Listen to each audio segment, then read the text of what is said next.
Man, look, once James Wan took his name off of, well, not took his name off. You know what I'm about to say, right? Once he stopped directing. Yeah, man. This Conjuring 3 is not a Conjuring movie as far as I'm concerned, because it's not done by James Wan. Call it favoritism. No, I just support talent, and I know when they're trying to run a franchise into the ground and milk it for everything it's worth, and just keep it going because it's a popular name, and that's what this shit is, yo.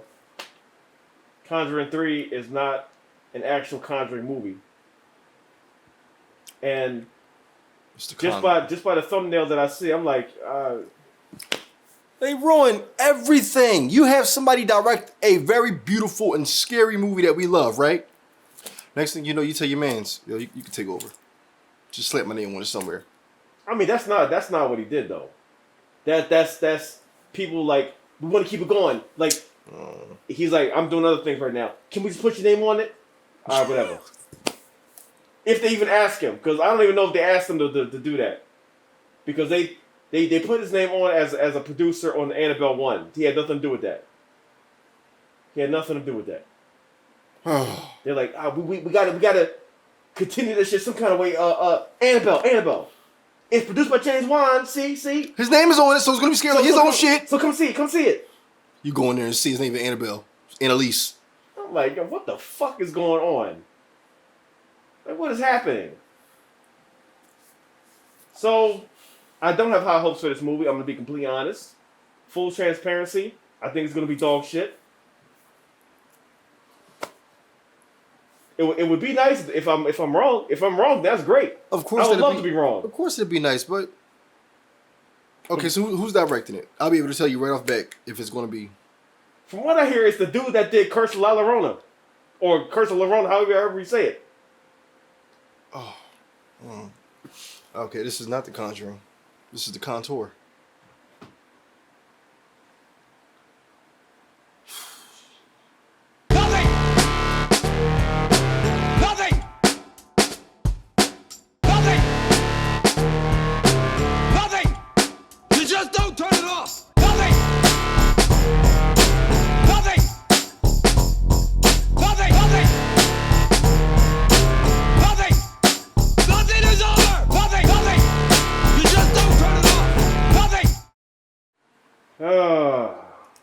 Conjuring. So, we're going to check out this first look, and we're going to hope for the best. Let's see.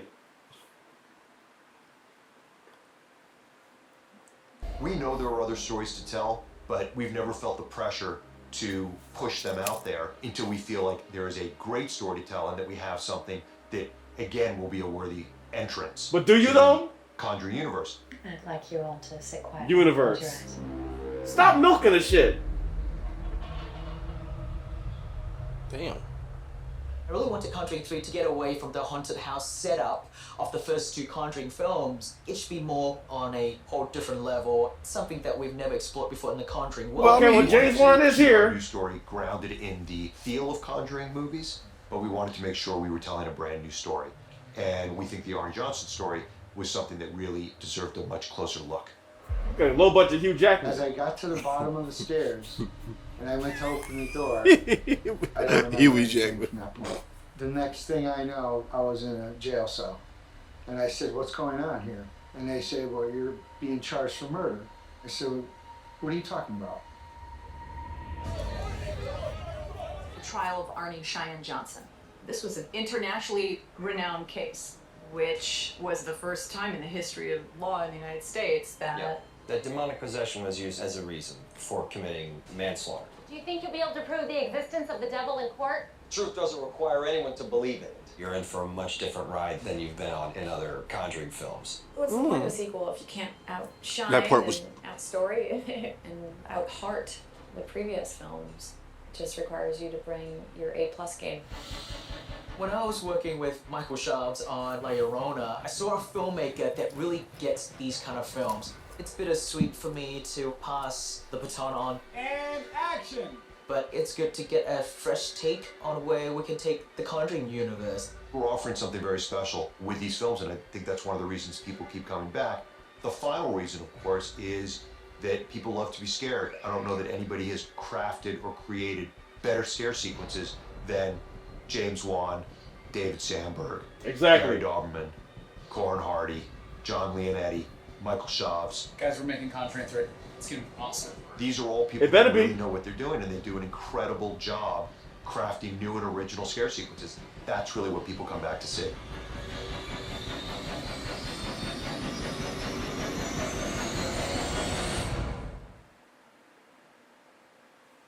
All right, nigga. Because of how deep they went into, they showed how much effort they were putting into it. As far as we want to make sure we get the crowd what they want, I like that type of shit. You tell. But they always say that though. That's the thing. They always say that. And even though they got James Wan on this, it's like he's still not directing. So ultimately, he may be going in there thinking, all right, like it'll be like this and all that. He's doing other shit right now. So he coming there for a couple days. All right, yeah, you know what I mean. This is what y'all doing. All right, cool. And then he roll out. And then they go ahead and fuck that shit up. Like, unless James Wan directs, I can't tell you definitively it's going to be good. All right. Even if he's included in some capacity, they probably say, yeah, can you please do an interview? It'll give us legitimacy. He's like, all right, fuck it. Yeah, so, you know what I mean? When I was working with him on that bullshit movie, I could tell he knew a couple things, and this is, we wanted to make it good, and I'm out of here. I got shit to do. No. I have to be realistic. Me and you have snuck into plenty of movies. We haven't always been successful due to security. Mm-hmm. But when it comes down to horror movies, I do feel as though we always give them a chance because there is a 90% chance that we have to get scared. Mm-hmm. With this, it's all about what you're afraid of now and what you would hate to see at home by yourself. Yeah. I don't know what you like because I don't really know what I like inside of movies anymore. You weren't afraid of The Nun, the movie, but you loved The Nun when she was in The Conjuring Part 2? No, the Nun movie actually scared me. When in the theater, that shit scared me. But The Nun was at her best in Conjuring 2. Right, in that room. And that scene with the paintings, Mm-hmm. that shit was fucking horrifying, yo. And seeing that in the theater, listen, if you can watch that stone face, you're a serial killer or a masochist or something like that. If nothing affects you, then you have no empathy, no nothing, and you could be a serial killer. Cause that shit scared the fuck out of everybody in that theater, yo.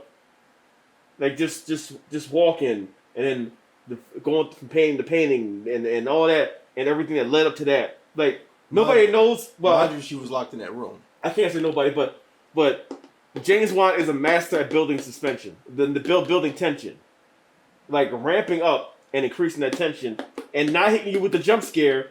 You thinking something's gonna happen, subvert your expectations. Like the jump scare's coming. Oh, okay. Turn around. Oh shit! Yep. It's over there.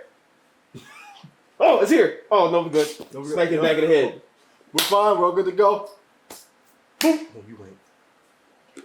So he's a master at that, and also playing with shadows and making you doubt yourself. It's like, did I see what I think I saw? Like, no, it couldn't be that. You talking to other people? I saw this. No, I saw that. Like, he's great at doing that. And if he was directing, Conjuring 3 would be fire. It would if he was there every day on set, making sure the shit was going his way. If he was directing, it would be fire. But him just loosely connected to it, I feel like they're trying to milk the shit, make it a universe, and like, how many Conjuring movies can we make? We make 1,000 of them. Everybody on the block got a story now. Right, and now it's like, where are you pulling these characters from? Just like they did in Insidious. They ran that shit to the fucking ground. Insidious got worse per movie. Whereas the first one was just like, this is some creepy Yeah, shit. the first one was incredible. Incredible. Now this one is based on a true story, which I didn't know. So that could make it interesting. Because, you know what I mean, the shit that actually happened. Now, you know, usually when I say based on a true story, there's a lot of fiction in there. Right. Added, you know, for dramatic effect. But, you know, it's based on a true story. So we'll see where they go with it. And I'm going to give it a chance. I'm gonna give it a chance, and I really hope it's effective. But I wasn't initially gonna write it off. But you know what I mean. Ultimately, I'm gonna go see it. I'm gonna go see it. You have to give it a chance because you just don't know what happens when you go to a movie theater. Yeah. You don't know what can happen, and I feel as though you have to have fun with the shit. Yeah, you have to. Because pretty much, if you can envision the shit in your crib and yourself in that situation, that's gonna scare the fuck out of you. Nigga. Like that nun shit, I could envision her in my crib, and it was a bad time. All paintings on the wall got taken down and burned. Everything, and I was with you. Mirrors got removed. I was with you. Like, nah, I don't want any of that shit to happen to me. Yo, what movie was that, bro? Came out years ago. It wasn't called Mirrors. It had two people, a brother and a sister, and it was a WWE film. They produced it, and it was scary as fuck. It was like they couldn't look in the mirror or some shit. It was like this haunted mirror. Oculus. Nigga, Oculus scared me. It destroyed me. As soon as I saw that movie, I took the bathroom mirror down. I just felt as though that shit, it really fucked me up. Yeah. And there was this one scene where they opened the room door, and their dad was in there just like tripping, and the demonic version of, I think it was the mother or whoever, just like lifted his head out of nowhere. It gave me the chills. So certain shit can fuck you up.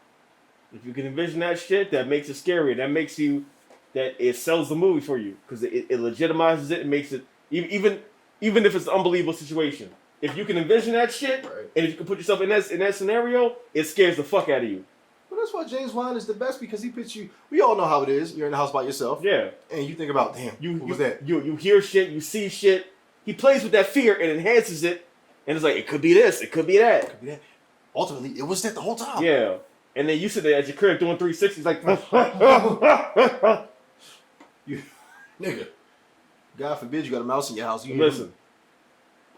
You ripped the whole house apart. The mouse is like, yo, nigga, I wasn't even doing shit. Like, listen, you saw that movie, didn't you? I'm out of here. I'm going to the neighbors. You got neighbors. Damn. I'll give it a chance though, and hopefully it's good. We'll check it out. Imagine walking downstairs and you see me spinning. Yeah, I'm out, yo. I'm out.